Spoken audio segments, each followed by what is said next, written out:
2023 жылғы 7 ақпан күні Қазақстан Республикасы ұлттық экономика министрлігінің табиғи монополияларды реттеу комитетінің Шымкент қаласы бойынша департаменті тұтынушыларды онлайн қабылдады.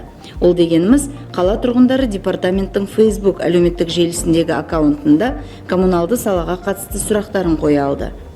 Қабылдауға коммуналды қызмет көрсетушілер, қоғамдық ұйымдардың өкілдері қатысты.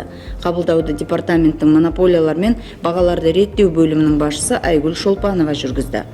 Қоғамдық қабылдауда бұл жолы да коммуналды қызметтерге қатысты бірнеше өзекті тұстарға, оның ішінде қызметті пайдалану, есептеу және төлеу мәселелері бойынша түсініктемелер берілді. Су ресурстары маркетинг жауапкершілігі шектеулі серіктестігінің мамандарына сұрақтар болған жоқ, шағым өтініш түспеді. Егер су ресурстары маркетинг жауапкершілігі шектеулі серіктестігінің қызметіне қатысты сұрақтар туындай қалса, кәсіпорынның Facebook және Instagram әлеуметтік желілеріндегі аккаунттарына хабарласуыңызға болады.